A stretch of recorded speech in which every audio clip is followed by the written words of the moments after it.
5:33. We've been on the road for almost half an hour now. Remind me again why we had to get up so early? Because we have to get there. We've got to get to the property. Okay. And there's fewer people on the road, or so I thought.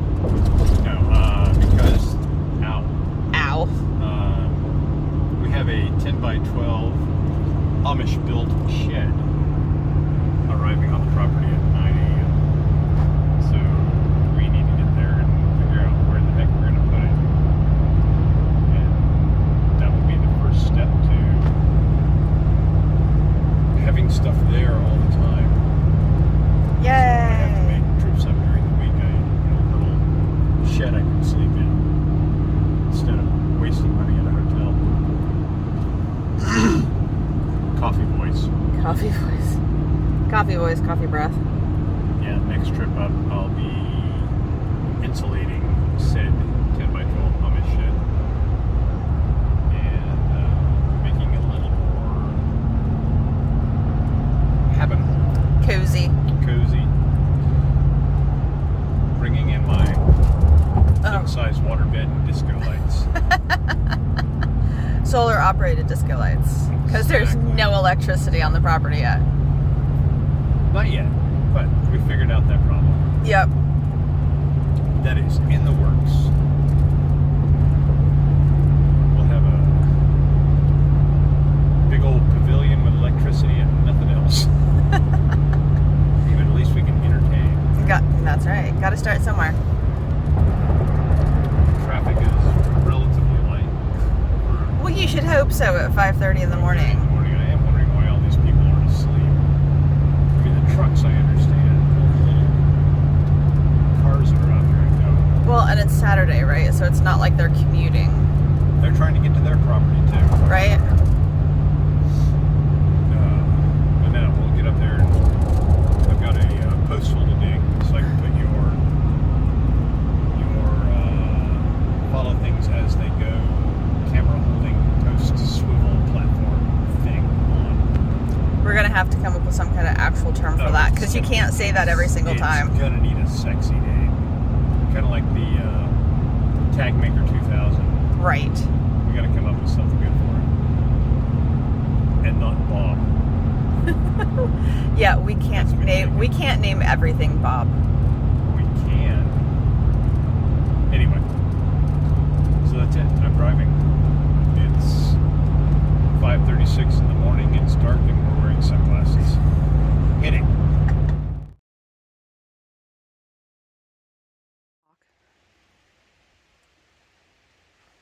This sucks. Again.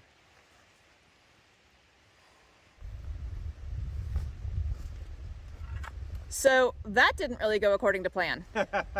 No, it did not. But you know, the best laid plans of mice and men.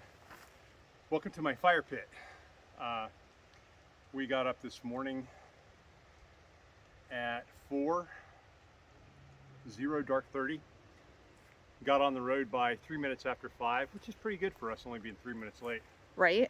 Got up here 3 hours, one stop, to meet the guy who's delivering a 10 by 12 shed. Which is kind of going to be our home away from home until we have something better. Something to keep the bears from eating us in the tent.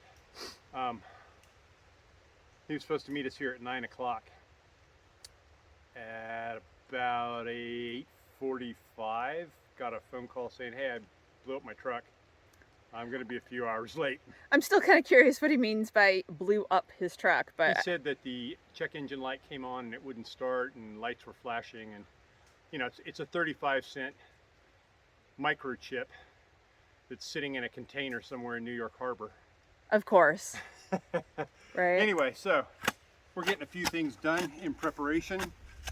Getting a fire pit dug, getting some cinder blocks that we found from an old barbecue or chimney or something back in the woods. Bringing those up here so once the shed's in place, we can get it decorated and get the solar lights in there and unload all the stuff that's in the truck into the shed so I can cut some firewood. I might take a turn shoveling just because it's so cold. That's the other thing we didn't really count on. Oh, yeah. We knew it was going to be cold, but we were still really not prepared for how cold it is today. Reading 45 degrees and feeling it after a year of not, two entirely different things. Right. And I'm happy to say that once you get down past the first layer of whatever the kind of coal is that they pulled out of here, asphalt coal, Bitumus. it's not bad dirt. Really? Well, that bodes well for all of our goats and chickens and rabbits and stuff we were talking about. Yeah. So anyway, that's what's going on. The rain Finally stopped.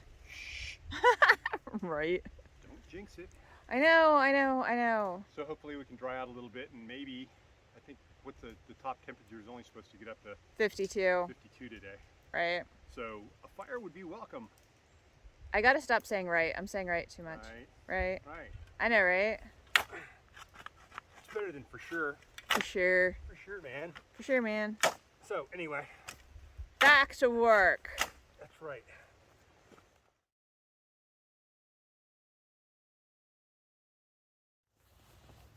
Day 2 from what will become Cedar Springs Fiber Arts Center and Retreat. Yesterday I was I was ready to hand them their keys back because we got here.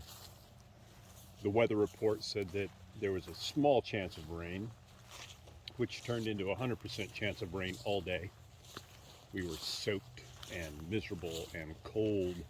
And the sad thing is we read the weather report, or looked at the weather report, and we knew it was going to be cold and wet and miserable, but we just, I guess, underestimated. Not that cold and wet is miserable. Oh, It's one thing when you see 44 degrees on the forecast, and then another thing when it stays 44 degrees. Oh yeah. so this sexy white pole in the middle of the ground. This is a platform. Sexy. There's a piece missing. It's still in the truck that sets up on top of that. It's got a 12 by 12 platform on it. It's so we can set the gimbal up on it and take pictures of everything that's going on from the same spot on the property. Creative genius. Yes. I mean, What the amazing gimbal- engineer thought of that? The gimbal fits, or the platform fits here. The pole fits into a pole in the ground, and then when we're gone, I don't want to lose the stick down there, but And I'm just then gonna we just pack this up And I'm just panting around so you guys can see how the 360 works. So basically we're going to be able to take pictures of stuff or record videos of stuff from the central area of what's referred to as the ball field. This was the coal company's ball field where they would have games. And you can see there's the shed, which is headquarters. another part of yesterday's drama. Oh yeah, the shed that was. We got up at 4 in the morning. You're gonna backbite me again. Yeah, I know. We got up at 4 in the morning so we could be on the road by 5, so we could be here by 8, so we could pick a spot and meet the shed guy here at 9. And then it was like 1. At 8:45, he called me and said that they're going to be a few hours late because Oh. Quickly panning to the pond. the pond because the pond is still there. We just need to start making it a little bigger. And It's by a little bigger, we mean like a lot bigger. a lot bigger. So the shed guy calls. Several times. He blew up his truck, whatever that actually means. No, he was just giving him all kinds of error codes and wouldn't start.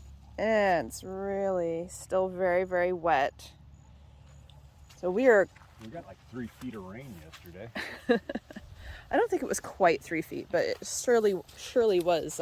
So when he finally That gets much. his new truck and gets the mule loaded on the back of it, he goes and picks up the trailer and calls me from Morgantown. They're on the way. It's like 1.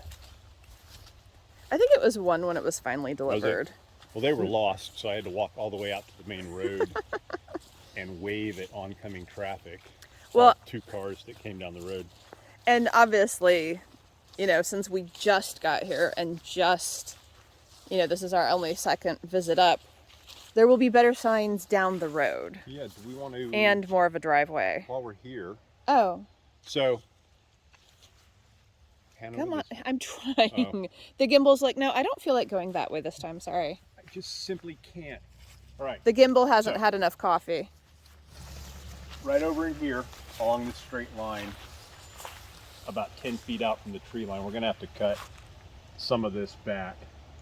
But there will be a 30-foot going this direction by 50-foot going that direction, Messy Arts Pavilion. Yay!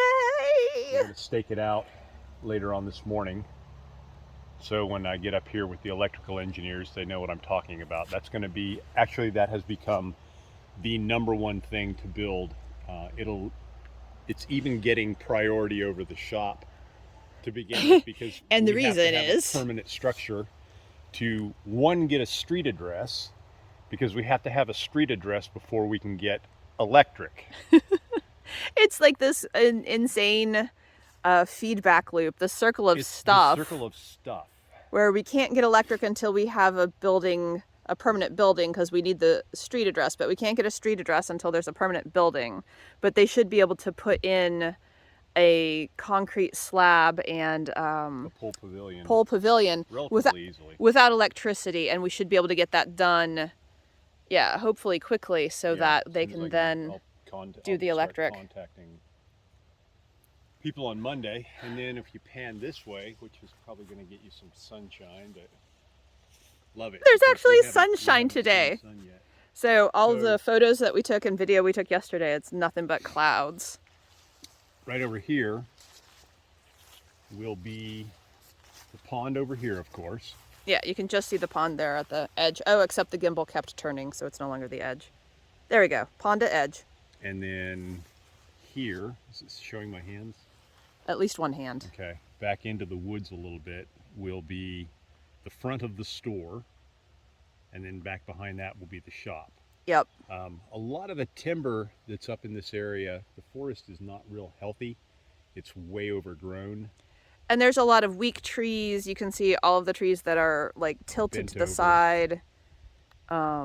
Those are going to come out so that we can try, well, some of it has to come out anyway for building. And of course that wood will get reused in all sorts of manners. But even where we're not taking out material to build, we're still going to be selectively removing the smaller and weaker trees to improve the overall health of the forest. Yeah, we're in contact with Department of Natural Resources, and we're going to get on a forestry plan out here. Yeah. To help make the forest healthy again. And remove a lot of the invasives that may have taken hold. And stuff like all the dead. Yeah. Everything.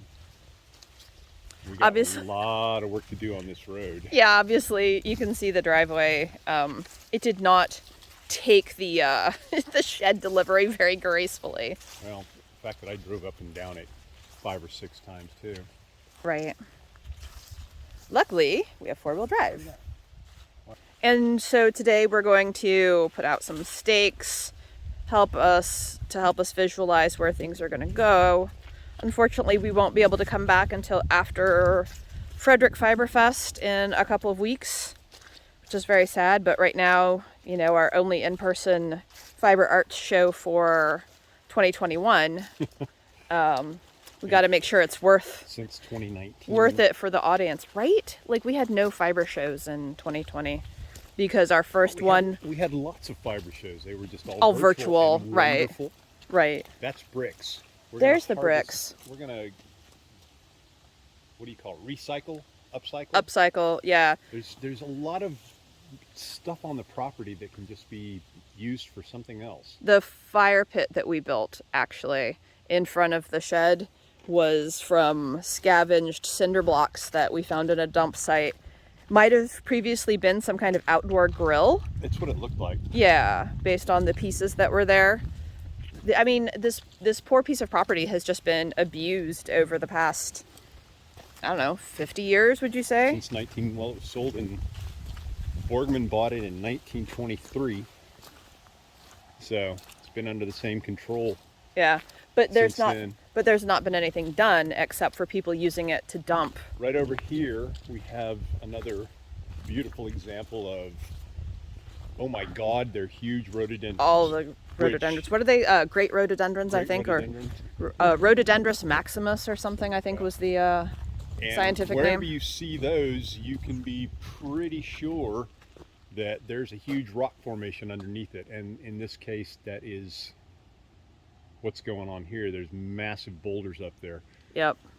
What you see here on the left a little bit, as the peahen pans, will quite possibly become the driveway to my house. That's the highest part of the land right up there. No, no visitors after hours, please. Yeah. What is it? We're 2280 on the ball field, and this is. You know, we're gonna have to double check all those numbers. Something. But that's a possible site. That's way down the road, though. The shop and the pavilion, the shop. By then. Yeah, the pavilion, the store, and the shop are definitely the priority, so that we can get this place up and running and ready for customers to come visit. As soon as we sell the house, and we'll just live in a shed. Yep. We're home. We're home. A little too soon, honestly. If I can be so bold as to say, that was a very short weekend for that long drive, and for the amount of time that we were there, I don't feel like we got done most of what we needed to get done. We didn't, but a lot of it was because we were standing around shivering, soaking wet. It's funny now. It sure wasn't funny at the time. No, but it's still not funny. I thought it was, well. Yeah. Okay, so it's not funny. Go back and watch the videos. Right. Standing around the fire. Yeah, that's the nice thing about the fact that I'm always the one holding the camera. There aren't any pictures of just how hard I was shivering and how miserable my face was, because when we got there Saturday morning, it was probably 44 degrees, and it never warmed up much past that, and the rain just wouldn't let up for any length of time. So it would stop for 10 minutes and the sky would get a little bit lighter, like 2 shades of gray lighter, and you'd think, well, maybe that was the last one rolling through, and the weather forecast is gonna come true, and it's gonna be partly sunny and warm, and there was even one spot during the day when there was this brief break in the clouds, and you actually saw some blue sky, and it was so amazing. It was the eye of the tornado. Hurricane. Tornadoes don't do tornado. I don't know if tornadoes have eyes, but yeah. Haven't you ever watched Twister? No, actually, in fact, I have not watched. You'll have to watch Twister. It's a good movie.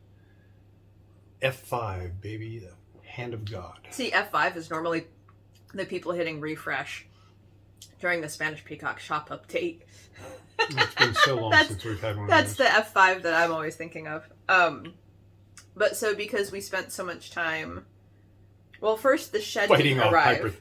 Fighting off hypothermia. The shed didn't arrive on time, but we were able to use that extra time to gather up some cinder blocks that were on the property and created an improvised fire pit. It was an old miner tool shack that had collapsed back in who knows how long. It was built in the 30s, so we built ourselves a nice little protected from one side fire pit. Yep. Little known fact, wood that has been constantly rained on for a week is not inclined to burn. I think that would actually be a well-known fact, that wet wood doesn't burn. So I guess I missed the memo, because I thought I could get a fire going. We got a fire going. You got a fire going. You got a fire going. I sure did. And it took me an hour and all this, a good bit of gasoline. And this was all time that we weren't spending staking off where the pavilion was going to go, staking off where the shop was going to go, or taking care of any of the other things that we needed to do, because A, we were waiting for the shed, and B, our boots just ended up soaked through, so our socks got soaked through, And even if you were even if you were wearing like rain gear and enough layers at the top, which by the way I wasn't. Even though I knew it was going to be cold, I still wasn't wearing enough layers. You know it's going to be that cold. But you couldn't do anything about your feet being soaking wet. True. So, silicone, I'm finding that spray that I use, the Scotch Guard. Yeah. Nothing compared to the puddles on the property. No, it was... Everything was so squishy. It was, but you know what? No regrets. No regrets. That's right. Orange stuff on my legs, growing. I have moss. I seriously thought I was getting moss yesterday. And I did find out something that I didn't think of before. If you get soaking wet in a hoodie and then you put on your rain jacket, you just become a swamp. Wow. Yeah. More clothes I'm going to burn. So most of the lessons we learned this time had absolutely nothing to do with it. Well, that's not true. We learned a lot about the property on day 2. So it finally stopped raining on Saturday. About what, 3? Well, right before the shed got there. Because, of course, as soon as the rain stops, the shed shows up. Right, so now we have a dry place to huddle, but... And it's not raining. It's not raining anymore, so... There's great big tracks from that big truck.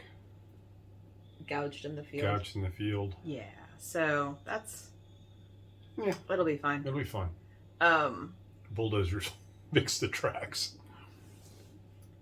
Day 2 was so much better. The weather was actually gorgeous. It was. It actually got warm enough to wear a t-shirt. Yep, I switched into a t-shirt.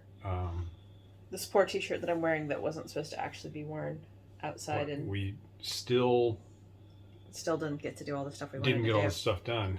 Well, because you have to come home, get cleaned up. There's work and tomorrow, and there's school tomorrow. So it's not like we could spend the entire day there. And plus, we're all absolutely wiped out from all of the walking and getting up so early yesterday morning and then sleeping in a unfamiliar bed last night. Bed. That's where we're going to be just as soon as this... That's an exaggeration.